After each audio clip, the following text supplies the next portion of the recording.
ہموار ہوا کہ آگے جو کراچی میں میٹنگ ہو اس میں یہ سب لوگ مل کے بیٹھیں اور ایک دوسرے سے پروگرام شیئر کریں. اور پہلی مرتبہ یہ بات سامنے آئی کہ اس طرح کی پہلی کوشش ہے جو آپ لوگوں نے کی ہے اور اتنی دور سے چل کے آئے ہیں, اور ہمیں بھی آپ لوگوں نے اس پروسیس میں شامل کیا ہے. عطیہ اس کے بارے میں آپ کو بتائیں گی.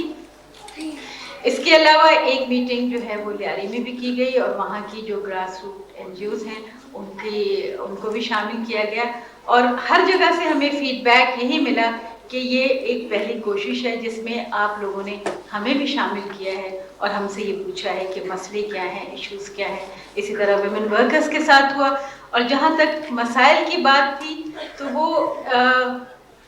مثلا یہ کہ جو ٹریڈ یونین کی خواتین تھیں یا فیکٹری میں کام کرنے والوں کی, ایک تو انہوں نے بتایا کہ ٹریڈ یونین میں ہمارا پارٹیسپیشن نہیں ہوتا ہے اس لیے کہ اور دوسرے مسائل کے علاوہ ہم پہ گھر کے کام کا بہت بوجھ ہے. لیکن وہ سوچتی تھی کہ یہ تو بڑا چھوٹا سا مسئلہ ہے, شاید یہ ہمارا مسئلہ ہے اور یہ اتنی بڑی کانفرنس میں لے جانے کا مسئلہ نہیں ہے. اور جب ان سے یہ بات چیت کے دوران یہ بات نکلی کہ یہ تو ساری دنیا کی عورتوں کا مسئلہ ہے کہ گھر کا کام تو شیئر ہوتا نہیں ہے, اور آج تک ڈویژن آف لیبر جو ہے یہ بہت بڑا مسئلہ ہے. تو اس طرح ایک چھوٹا سا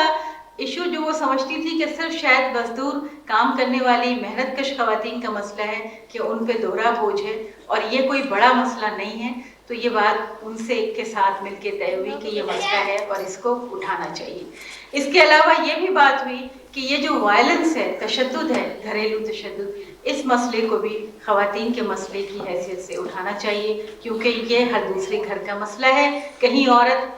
کھل کے بات کرتی ہے, کہیں نہیں کرتی, لیکن جنرلی ایک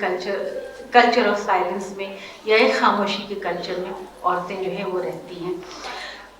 جنوری میں بھی 2 ورکشاپس ہوئی جس میں ایک میں خاص طور پہ رائٹرز اور شاعروں کے اور ادیبوں کے ساتھ تھی, اور ان سے یہی سوالات کیے گئے تھے یا ڈسکشن میں یہی بات ہوئی کہ ہر ایک کا ایک اپنا پروفیشن ہے یا ہر ایک کا اپنا ایک حوالہ ہے, ہم اس حوالے سے کام کرتے ہیں, لیکن کیا ہم عورتوں کی تحریک کا حصہ ہیں؟ اگر ہم کانشیسلی عورتوں کی تحریک کا حصہ ہیں تو ایز سچ ہم نے اپنے کام سے نکل کے اس تحریک کے لیے کیا کنٹریبیوٹ کرنے کی کوشش کی ہے؟ آیا ہمیں بھی ایکٹیو ہونے کی ضرورت ہے, یا ہم یہ سمجھیں کہ ایکٹیوسٹ جو ہیں ان کا کام الگ ہے اور ہمارا کام الگ ہے؟ اور ہر بار یہ سوال آتا ہے نا کہ تم لوگوں نے کیا کیا. تو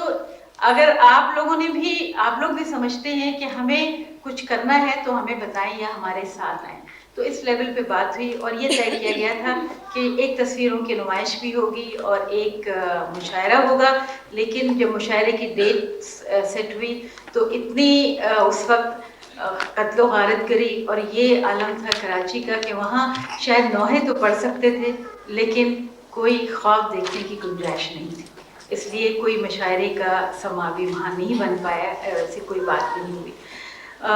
ایک جو بات ہر طرف سے آئی وہ یہ کہ کم از کم اگر ہماری خاتون وزیر اعظم ہیں تو ان کے اوپر یہ پریشر تو ڈالنا چاہیے کہ وہ سیڈا جو ہے وہ سائن کر دیں اور بغیر کسی ریزرویشن کے جب وہ بیجنگ جائیں تو کم از کم ان کو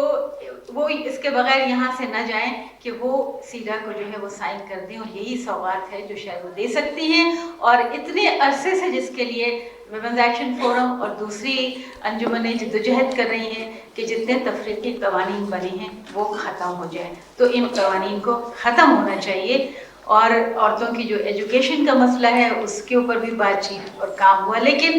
ایک بات یہ ہوئی ہے کہ سب لوگ اپنے اپنے حوالے سے ایکٹیو ہوئے ہیں اور اس پروسیس میں شامل ہوئے ہیں. اب ان کی ایک گہری نظر ہے کہ بیجنگ میں کون جا رہا ہے, کیا پلان آف ایکشن ہے, وہاں پہ کیا طے ہوگا, وہاں سے کیا لے کے آئیں گے اور ان پر عمل ہوگا کہ یہ نہیں, اور یا اس کے بعد دیکھیں کہ یہ لوگ کیا کرتے ہیں. یہ نہیں کہ کانفرنس میں آ جائیں اور پھر ایک طویل خاموشی اگلے کانفرنس تک. تو میرے خیال میں ایک جو یہ اکاؤنٹیبلٹی